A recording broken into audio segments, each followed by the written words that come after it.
Hi, everybody. Welcome. Hi, Ahava. Hi. So nice to be learning with all of you. What a nice turnout. We'll just wait for people to come on in. Hi, Bitsy. Hello. Hello. How are you? Hello, everybody. I'm just letting people in. Glad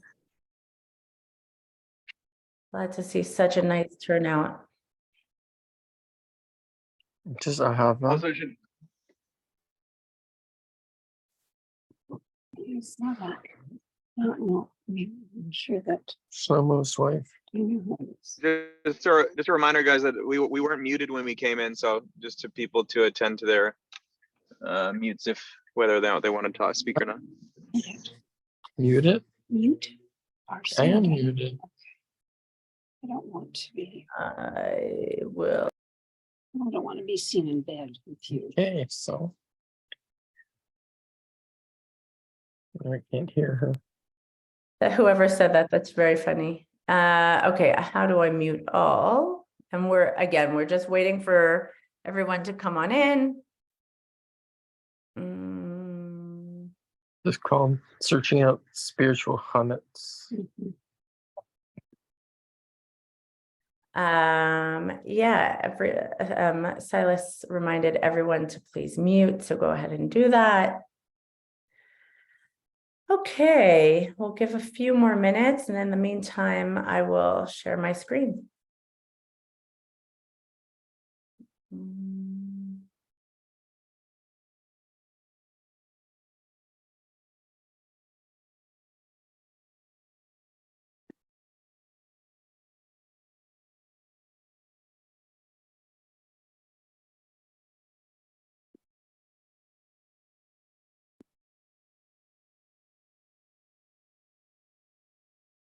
Let's see.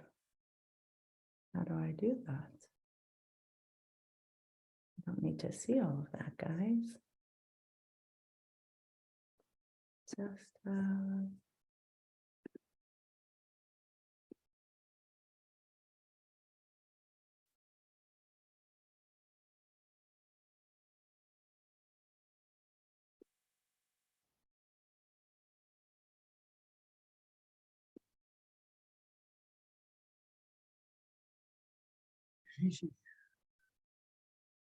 one more minute till people finish coming in.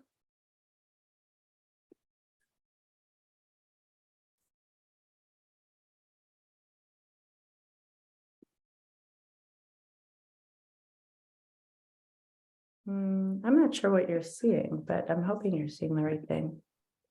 Do you guys see this Faria page? Yes. Awesome. Okay. Great.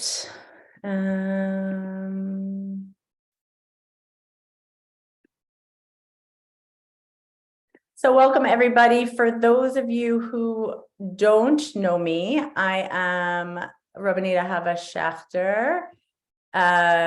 I love teaching Torah, and the time between Purim and Pesach is, believe it or not, my favorite part of the year. I am very okay if you do not want to have your camera on, but it's always nice to be able to see the people with whom I'm learning. So if you can turn it on, that would be most welcome. Okay, so I'm sure everyone is hard at work doing the physical cleaning of Pesach. And last night, my husband, Rabbi Shlomo, gave a shir on how to not lose your mind while doing that. So my shir is about how to find your soul while doing it. Not only to not lose your mind, find your soul. So we're just going to dive right in. Please feel very free to ask questions in the middle of it. It will be quite text heavy, but I welcome conversation in general. Okay, so we're in the process of finding all of the chametz that we have in our possession. We are clearing it out, and we're biblically required to completely get rid of it. Not only that, we're biblically required to eat matzah. So there is a very deep juxtaposition between clearing out the chametz and consuming the matzah, getting rid of all the chametz, integrating matzah into oneself. Okay, so first we're going to do something very, very simple. We're going to look at the actual Hebrew letters. Let's see if I have it here. Okay, so everyone can see this word, right? Yeah? Chet, mem, tzadik. Yeah? Yes. Okay, great. So the word chametz, chet, mem, tzadik, is actually the exact same letters as the word matzah. Mem, tzadik, hey.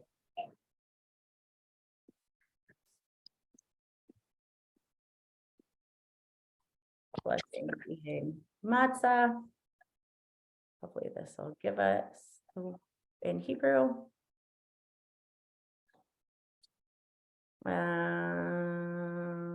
Matzah. Mem tzadik hey. There is only one little difference between the word chametz and matzah. Someone tell me what it is. There are 3-letter words, difference between chametz and matzah. There is an enormous juxtaposition. And we know that oftentimes when things are juxtaposed, they're in relationship with one another, right? So what is the difference between the word chametz? Yeah, Tracy. Well, I don't know if this is it, but the tzadi in matzah is not the long form, and it is in chametz.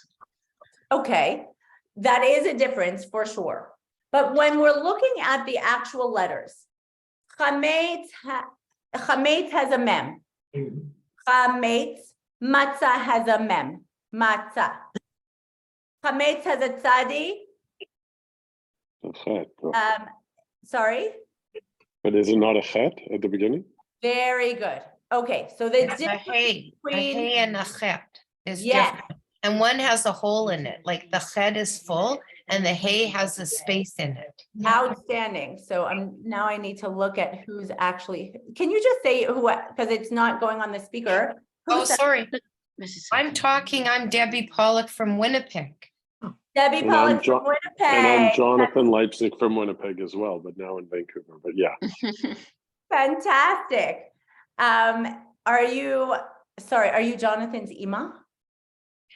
No, I'm actually not. I'm Not at all. Not at all. I'm not related to Jonathan. That's okay. But I'm that's related to I have a brother, Neil Pollock, that lives in Vancouver. I'm his sister, but I Okay, have no fantastic. relation to Leipzig. okay. No problem at all. Sorry about that. Okay. Chametz and matzah, correct. The chet and the hay. One has a chet and one has a hay. So I'm gonna just highlight what a chet looks like for those of us who don't know. And one of us who and the hay, right? There is an opening. That is the only difference between the chet and the hay. The only difference between chametz and matzah is that there is an opening in chametz, and it's closed. There's an opening in matzah, and it's closed in chametz. Everyone sees that? Yes. Okay, so this is the ikar, the essence of what we're going to be talking about tonight, and why they're juxtaposed. Oh my gosh, it's been a long day. Why they're in juxtaposition with one another. The chet represents the chametz represents the ego. It is an enclosed structure. It's all contained. That represents our ego. It represents the I. It represents I can do everything alone internally. I can. Chametz, that capacity, that I, that what in Hebrew is called the yesh, that ego, that sense of self, is of course very important. It's critical for being a healthy sense of self. If you don't have chametz, you are really in a very problematic psychological position, right? That being said, that without any sorts, any introduction of matzah, the hay represents that person that has just an opening, that when they can't do it all by him or herself, they're able to call out to God. So matzah represents the idea that at the end of the day, I can't unless God is doing it.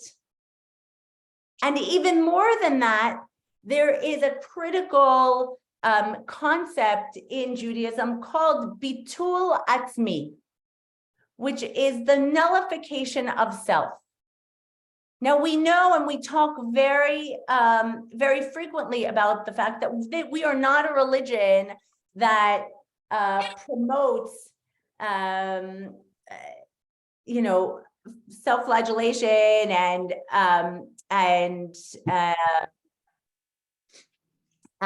really saying, I can't. But that being said, once a year, we go all out and we remove all ego and understand it all comes from Hashem. I'm going to go one step further, that there is a relationship between chametz and matzah, so much so that we count the days between Pesach and Shavuot. Yes, the second day of Pesach, the second night of Pesach, we start counting 50 days until Shavuot. And guess what we give as a korban on Shavuot? Guess what we put on the altar? I'll give you one guess. If there is a connection to... Chametz. Yes. Flour. 2 challahs. That exactly. Exactly. You cannot do Pesach without Shavuot.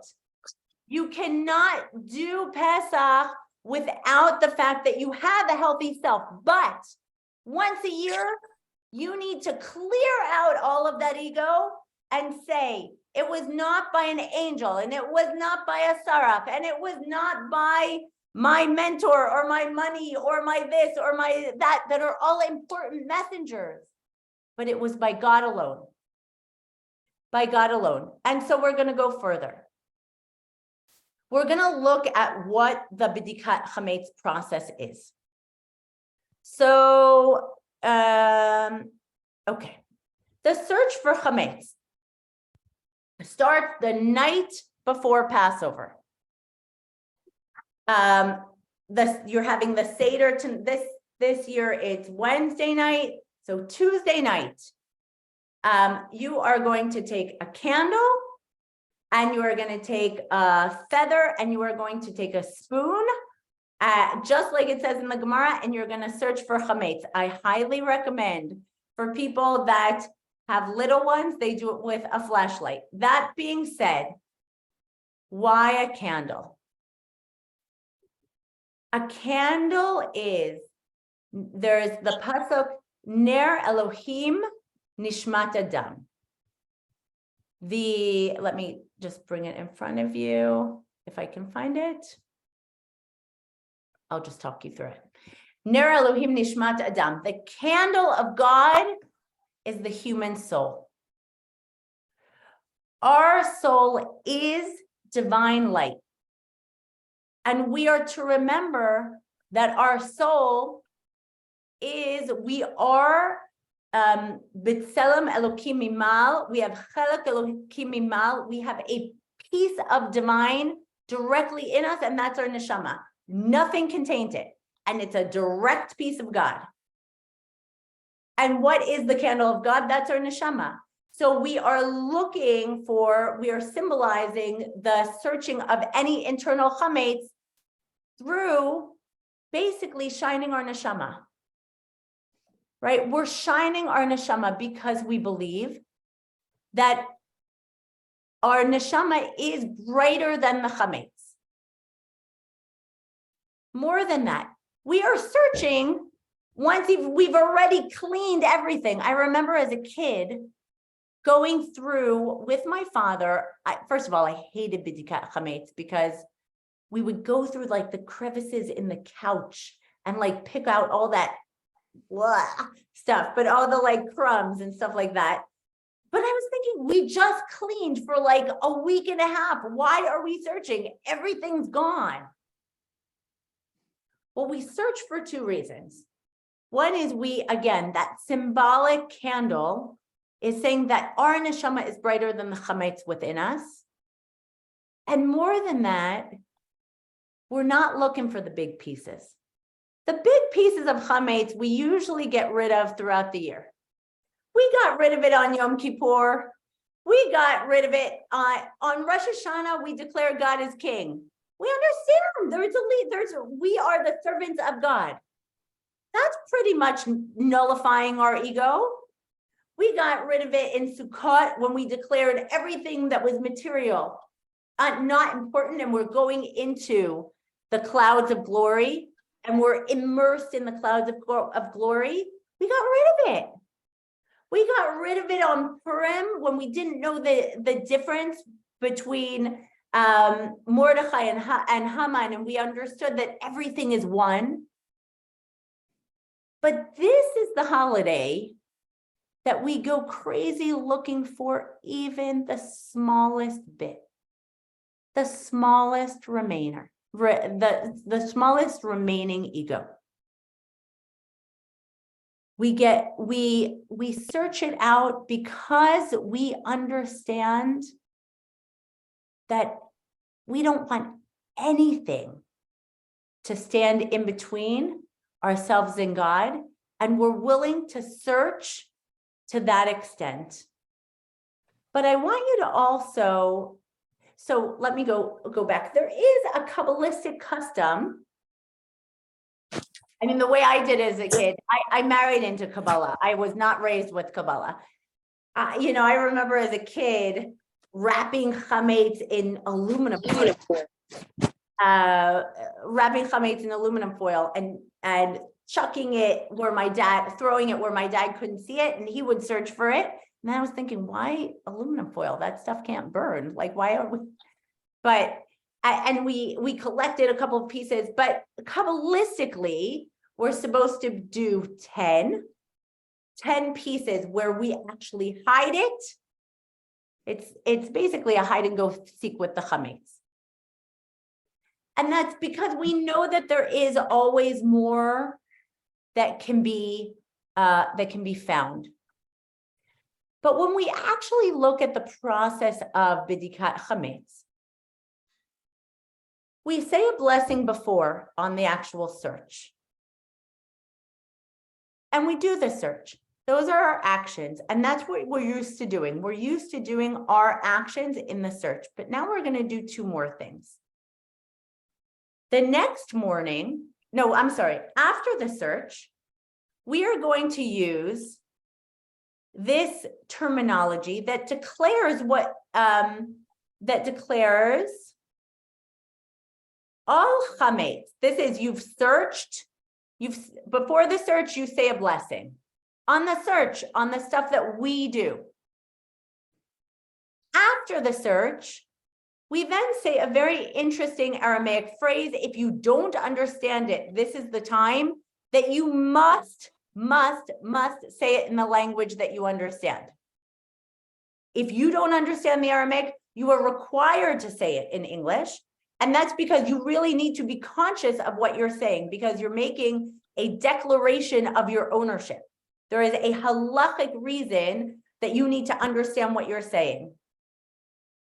And you're saying all chametz that's in my possession, and this is critical, which I have seen, which I searched for and I found, and this is or of which I am unaware.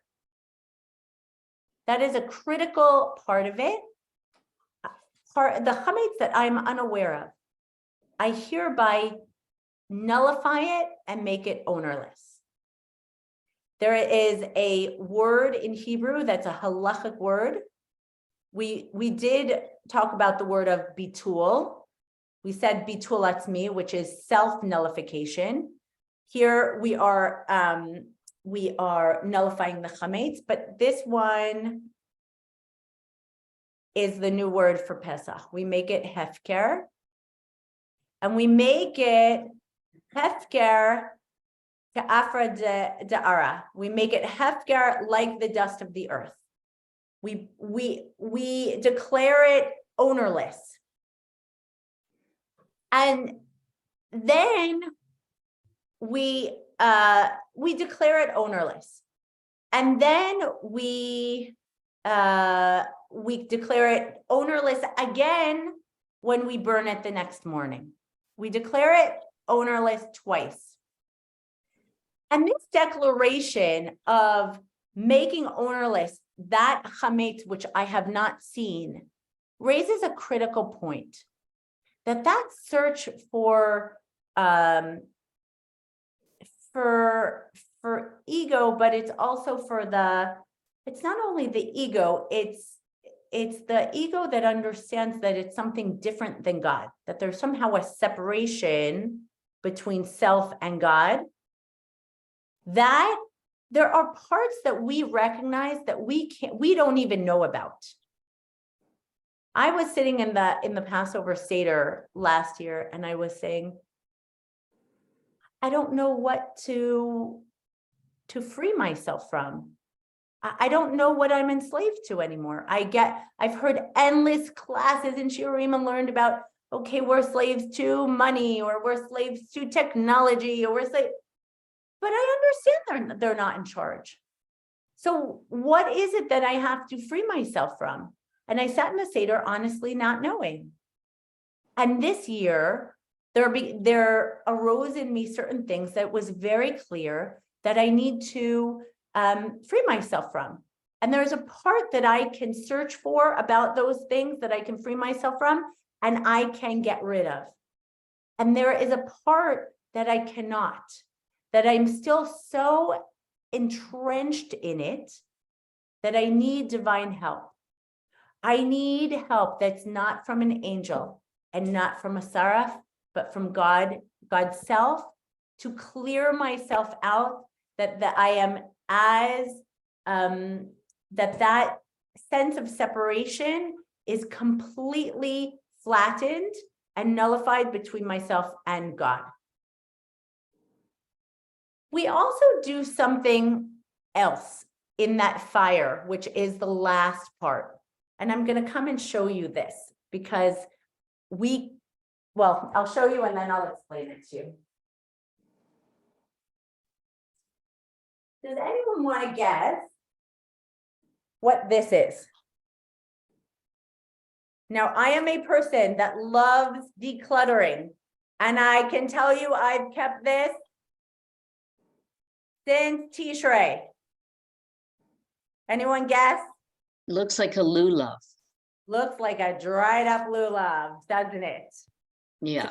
There is a tradition to use the dried up lulav as the kindling for the fire in which we burn our chametz.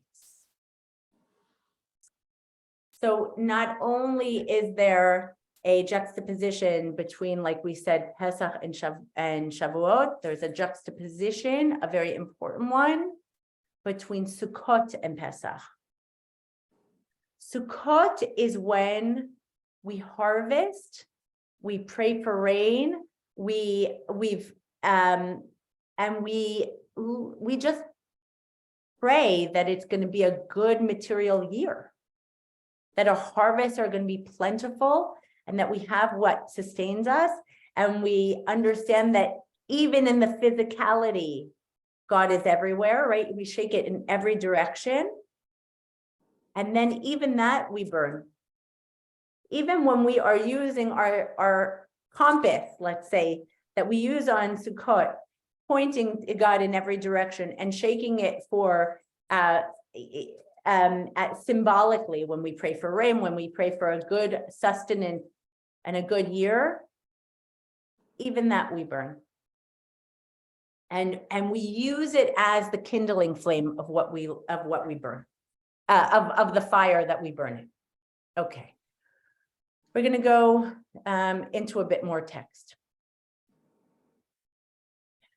So the B'dikat Chametz is actually based in Sefer Shmot, in the book of Leviticus, the book of Exodus. It's been a long day. The book of Exodus. And Shivat Yamim, Sorlom Yimtza Bevetechem, Ki Kol Ochel Machmetzet B'nichrata HaNefesh Hahi Ma'adat Yisrael Begel Uve'ezrach Ha'aretz. No leavened bread should be found, no leaven shall be found in your houses for 7 days. Those who eat leavened bread, that which is leavened, the person shall be cut off spiritually from the community of Israel, whether a stranger or a citizen. So Rashi, who is basically one of our most trusted, relied upon commentators from the 1200s, asked a question on that's not found in your household. And the reason he does that is because in the chapter after 12, in chapter 13 of Shmot, it says, not within your boundaries. And he's saying, why is one in your house and one in your boundaries? There is a sense that your own there's an increased sense of intimacy, and there's of going inward in your house. And so it's not only about looking outward, it's about looking inward. But you can ask the question of, okay, that's great, but it's a pretty big jump to get from chametz and chametz being ego. Where does that come from? And so it comes from the Gemara in Brachot. Very quickly, in terms of what the Gemara is, when we were the Tanakh is the compilation of all of what we were given from Sinai and all that was given to us through prophecy and writings when we were in Israel. Then when we were exiled, we quickly wrote down our oral tradition in the Mishnah. And the Mishnah then was debated upon for about 1,000 years, and that debate is written down in the Gemara. So, and it's divided into many volumes, one of which is, and they're by subject. Brachot is the name of one of the volumes. And it says, when talking about prayer in general, that Rav Hamuna would recite after his blessing, after he would daven in the morning, Master of the universe, it's revealed and known before you that our will is to perform your will. And what prevents us? On the one hand, the yeast in the dough, the evil inclination within every person, and the subjugations to the kingdoms on the other. May it be your will that you deliver us from your hands, both the evil inclination and foreign kingdoms, and may we return to perform the edicts of your will with a perfect heart. So Rav Kook explains beautifully. Rav Kook was the first chief rabbi of Israel before it became a state, so of pre-state Israel in Palestine in the 1930s. He says that our goal in our lifetime, and certainly moment to moment as much as possible, because our lifetime is made up of individual moments, and for sure that we can achieve this goal, certain moments of time throughout the day, throughout the week, throughout the month, throughout the year. The goal is God's will is like the palm of a hand, and our will is the palm of another hand. And the goal is to align our will with God's will. That is the goal. And so what Rav Hamuna is saying is that he's saying that oftentimes there is, he calls it evil inclination. I'll call it the ego that thinks we're separate from God and that chooses to do things that are separate from God, quote unquote, that misalign us from God's will. There's stuff that we know about, that we do, that we can search for in our Bidikat Chametz, and we can find and we can burn and we can get rid of. And God knows that that is a lot of work to do. Just like cleaning for Pesach is a lot of work to do. But at the end of the day, we really need God's help to align that closely, because God put us in a physical world. By definition, we are aligned because we have a piece of God in us, but we are partners with God in fixing a broken world. And so we need God's help. Okay, so from the Gemara, we get this hint that the evil inclination is, or again, the ego that separates us from God is, and in the Hebrew, I just want to show you where the word chametz. Sorry. Sorry. No, that's okay. I'm channeling my inner grade 2. I got a shout out. Good.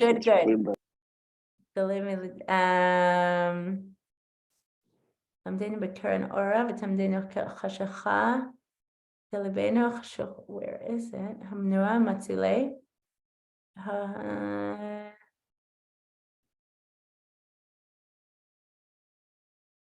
Okay, well, I can't find it for whatever reason. The word, I can't find it. For whatever reason, I can't find it. Okay, but we're going to go on. I'm going to skip that bit. Okay, the Mesilat Yesharim, which was written, sorry, I'm just plugging in. We have been moving houses today, and so I don't have my plug.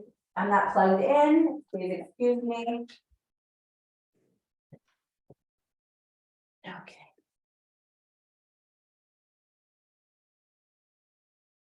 So Mesilat Yesharim is a beautiful, beautiful book that,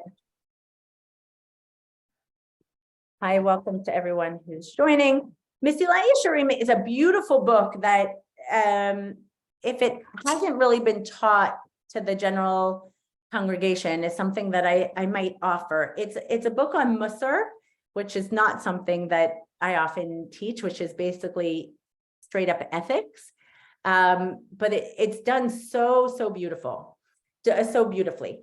And it says, again, we're looking at how is it that Ahava is jumping from, or at least saying that our tradition jumps from chametz and matzah, leavened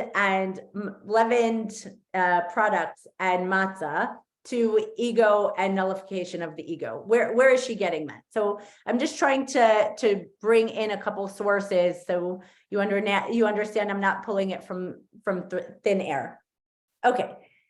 So the Mesilat Yesharim says, in general, it says, Kodem hatchalat ma'aseh hu shelo yachmitz ha'adam et ha'mitzvah.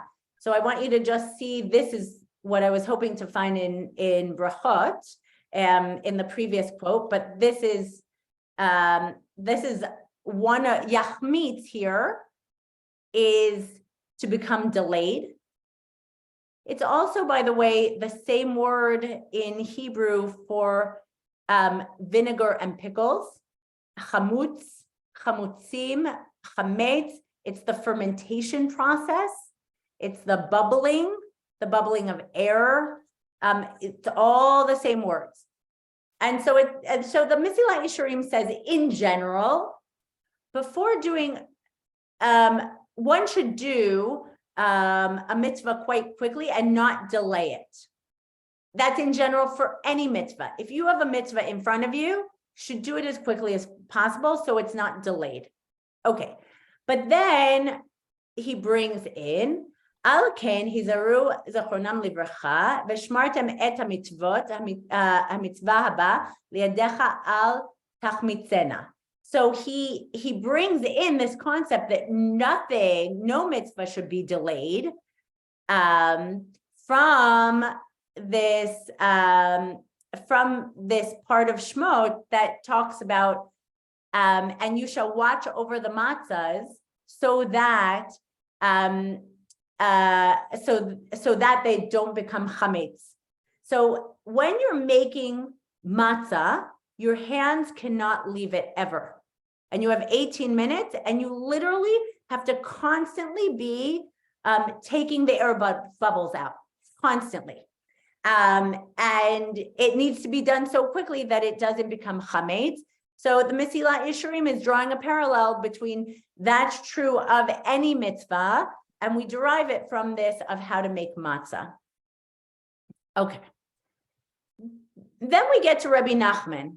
And Rabbi Nachman, who lived in the Ukraine, he was the Rebbe that started the Breslov movement. I'm gonna just read the English. He writes in Likutei Ma'aran, and he writes of this in general. One must empty the brain, so that's a lifnotata. So lifnot hamochin, yeah, empty the brains. It sounds really bad in English. In English, I would say, yeah, like just almost like in Buddhist thought, you talk about emptying the mind, right? You empty the mind. So he's bringing that concept also. You empty the mind of any extraneous wisdom or foreign thoughts. Okay, so here you're really supposed to empty the mind and become really a clearinghouse for godliness and empty out foreign thoughts. From chametz, that he should not sour his wisdom with extraneous wisdoms and cravings. So machmitz, and here he uses, you can see how many times he uses the word chametz or yachmitz, and he juxtaposes it against the word chokhmah, right? That chokhmah is wisdom, and it's thinking, it's the mind, the wisdom that comes from the mind. It's often considered to be the more masculine wisdom, whereas women's wisdom tends to be more bina, instinctive. And so we are thinking through and thinking through and thinking through. And so here he says, we should empty out our minds from any extraneous wisdom from and foreign thoughts, from chametz, from any sort of ego or any sort of idea that separates us between ourselves and God, that it shouldn't sour our real chokhmah, our real wisdom, with extraneous wisdoms and teachings and cravings, in order that he can bring out his voice. Okay, so what's he talking about here? So I teach very often a pasuk from Kings, when Elijah the prophet, the same Elijah that we opened the door for and that will be ushering in the Mashiach was one of our prophets that was alive. And he declares in the book of Kings, he says, God is not found in the earthquake, and God is not found in the craziness of fire. God is found in the kol dmama daka, in the thin whisper.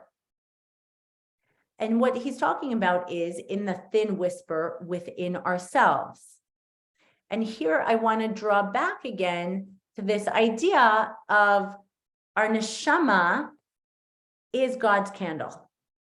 And when we're searching for the chametz, we're really searching using God's candle, which is our neshama, internally to get out anything that sort of separates us. Now, you might ask, but Ahava, sometimes I have, voices that aren't so good coming up inside of me. How do I know the difference? So part of the search process is the differentiation of what's chametz and what's not. Rabbi Shlomo spent a lot of time yesterday, or at least, his opening statement was, dirt is not chametz. Please know the difference between dirt and chametz. Also know the difference between other things and chametz. Like for us Ashkenazim, my kids will be prancing around with kitniot, eating bamba all over the place until Pesach starts. Why? Because I can own kitniot. They can't eat it on Pesach, but if it's, if there are crumbs of kitniot, it's not a big deal. And if there's crumbs of dirt, or I guess just dirt particles, it's also not a big deal. You have to be able to differentiate between what's your internal chametz and what's other stuff. And that's an internal process, right? And a simple question of, does this separate me from God, or does this draw me closer to God? Is a really good, it's a really good candle. I would even say it might even be the feather, because it's a light asking, right? So again, we have a candle, we have a spoon, and we have a feather. You might even say that question can be your feather. Just very gently asking when you don't know internally if something is chametz or not. You're not searching with a hammer. You're not even searching with a broom. You're searching very lightly. You've done heavy lifting, right? I imagine all of us understand those huge things that separate from God, us from God. If you're our dear president said, I so appreciated this Shabbos. He said, Pesach is 2 weeks away. I'm assuming you know that. If you don't know that, I'm worried about you. So I really appreciated that. So, if you're going into McDonald's and having a cheeseburger and not knowing if that separates you from God or not, at least as a Jew in the Jewish tradition, call me tomorrow. We'll talk about it. That's heavier lifting. The answer is, according to yes, it does. We can talk about why. If you're out there saying heavy gossip about people all over the place, that's heavy lifting, people. If you're asking yourself, does that separate you from God? It does. Stop doing that. Call me tomorrow if you need to understand why that separates you from God. But there is a more, at the time that we are doing a b'dikat chametz, we're gently searching and sorting what chametz is left. And so that easy question, that feather can be, does this internally separate me from God, or does it draw me closer to God? Okay, we're going to keep going.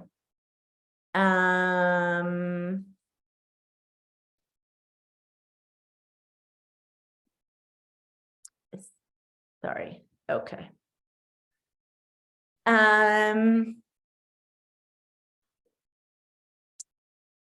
But when the skull of the brain is sealed with impurity, as it is written, and you become contaminated with them, the voice isn't heard. So if you've missed Yom Kippur and Sukkot and Purim, a feather probably is not going to be enough. And you're going to need to do some heavy lifting, and just asking yourself that gentle question is not going to be enough. Again, call me. Don't go into a panic. Call me. You can still do a lot of heavy lifting, but at the end of the day, I honestly want you to realize that at the end of the day, you are going to, after your search on Tuesday night, you are going to do your best to search. And then you are going to say, everything that I don't find is hefker. It's not mine. And it becomes like the dust of the earth. And then you're going to burn it, and you're going to repeat that. Number one, I want to tell you that if you're throwing whole bagels into that fire and finding them, and that's fine. That's fine. And even more than that, if you say this, and that's why it's so important to say it in the language that you understand, and then you find on Thursday after Seder or Friday or during Passover, whole bagels in your house, you don't see, you literally have just said, I don't know that they exist. And they don't exist. They don't exist. Because there is a part of this that again is going back to that hay that is transforming ourselves from the chametz to the matzah, and to saying, God, I need your help. I need your help to transform. And in the asking for help to transform, I've become matzah. Now, I want to remind us that there are times in our lives that force us to become matzah. Someone, I'll share, someone, thank God she's very healthy now, but when I was younger, someone very close to me had a horrible, horrible sickness. And there was nothing that I could do, nothing. There was nothing that I could do except become like a matzah and pray. And there are times that you need to be chametz. There's times that when we get to Shavuot, the Midrash says there's a reason. Har Sinai, the Midrash tells us, Har Sinai was the smallest of the mountains, but it was a mountain. It was a mountain because it was receiving greatness. And there are times that we need to be full of this good ego, right? This chametz that we're putting on the altar. This Har Sinai, we need to be that. And Pesach is the time that we are so grateful that it's not up to us in becoming matzah. The only real thing that's up to us is to do our best, to declare that the rest is in God's hands, and to have an opening that's left for God to say, God, I need your help to do the rest. There are so many things in our lives that we try and have control of, and we can't. And then when we can't, then fear comes in. Oftentimes fear goes to anger. It can go up to lashing out or depending on your personality, lashing out or folding inward, right? But But it's so important to us to understand that Yetziat Mitzrayim, the redemption and the ultimate redemption, is ultimately not in our hands. It's not in our hands. And so we're going to do the best that we can to do the searching internally.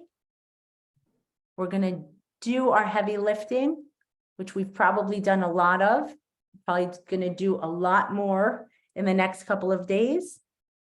But on Tuesday night, we're going to move to gentleness. We're going to use the feather. We're going to ask, does this bring me closer to God or further from God? If it's closer to God, it's just stuff that's in me that I'll understand at some point how to utilize, even if I don't right now. And if it draws me further, then I'm going to nullify it, and I'm going to, at the end of the day, offer it up as a sacrifice. I'm going to offer it up. I'm going to burn it, and I'm going to ask for help in getting rid of it. I'm going to leave us with one other thing.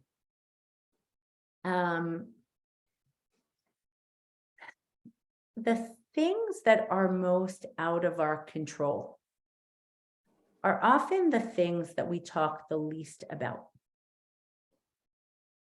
There's oftentimes shame associated with them. There is certainly fear. It could be addictions. It could be mental illness. It could be rifts that are so bad with people that we don't understand how to heal them. Those are the best things that need to be offered up and say, not by an angel and not by a seraph, but by you, God, you need to take this and you need to heal it. I bless all of us with full personal redemption. I personally look at our beautiful, beautiful, beautiful country of Israel. And now is the time that I look and I say, I don't know, please help us, and really, God, direct us, because I know people are trying really hard and we don't know. Help us get there. Help us get to the ultimate redemption. And may we see that together as a community, personally, as a community, and as a people, and as a world. Chag Sameach, we have a couple of minutes for questions. If anyone has questions, and if not, we can end a few minutes early. So feel free to. Amen. Shkoyach. Amen. Amen. Thank you. Questions? Okay. Toda, Yasher Koach. Hag Sameach, everyone. Yeah, Chag Sameach, everybody. Chag Sameach, thank you for joining. And I'll see you in Shul. I will see you this Shabbat in Shul. I will see you on Pesach. Lots and lots of Shul time. Hab, I have a question. Thank you. Sure. If you want to stay for questions, feel free to stay on. If not, feel free to log off. Yes, sir. Hi. Hi. Sorry, I had my video off. I've been cooking up some fresh chametz here. I'm just thinking. And we'll go to your house to eat, because we have nothing. We've reached that point that we have nothing to eat in our house other than peanut butter. I'm not exactly sure where this question is going, but yeah, I like this idea that there is a significant amount of we're trying to dissolve the ego during this time, especially for this holiday. It seems very appropriate, and that this is one of the ways that we can become closer to Hashem at this time, because of course, if our ego is running wild, it's going to be like a bit of a barrier to receiving what we want. But it's interesting to think like,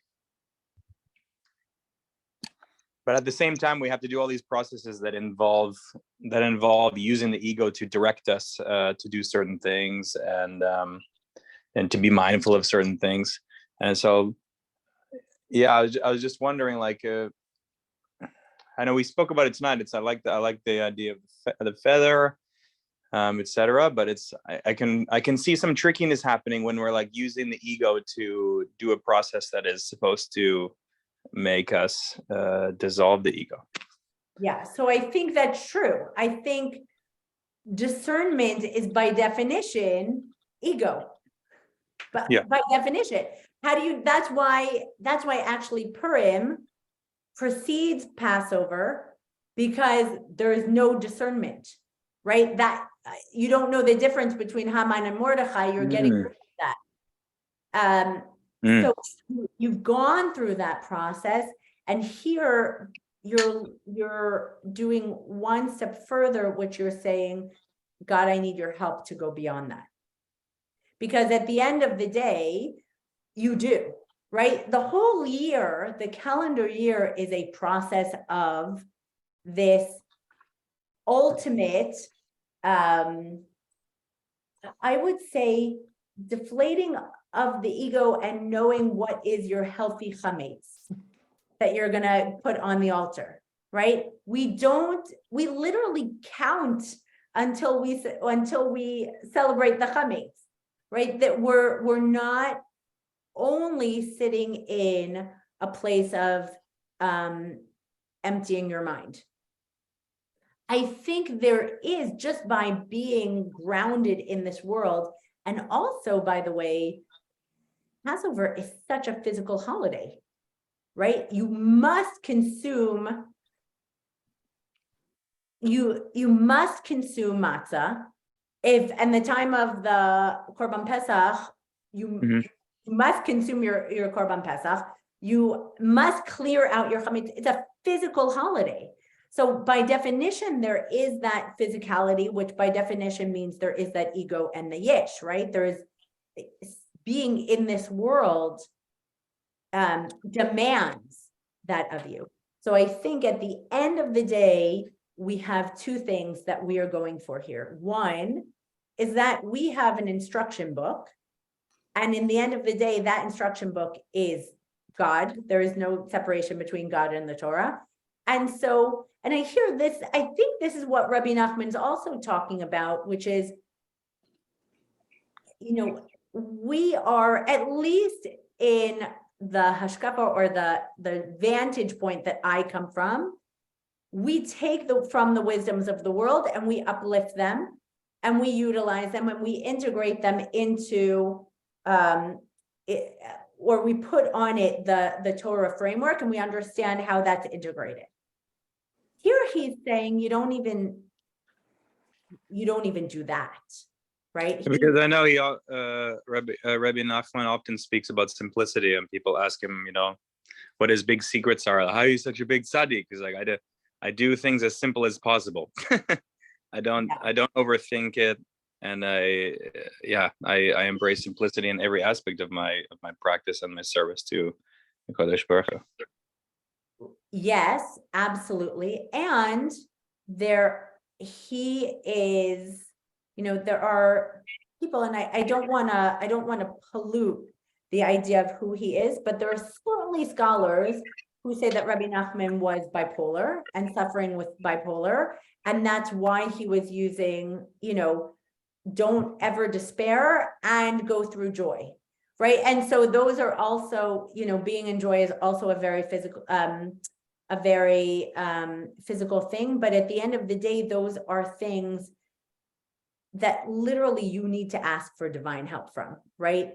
Getting out of despair when you are in a deep depression, that has to come from a higher power. And coming back to this earth is also critical to that. So I think the answer to your question lies in, we have an instruction book. We're supposed to be, like you quoted Rabbi Nachman saying, as simple as possible vis-a-vis that instruction book, particularly in this holiday. And then we ask for divine help on the rest. Because we're still in this world. Mm. So I think that's the closest right now that I can touch it, but yeah, Correct. that's what I would say to that. A lot of nice nuggets there, Ahava. Thank you. You're welcome. Any other questions? Bye.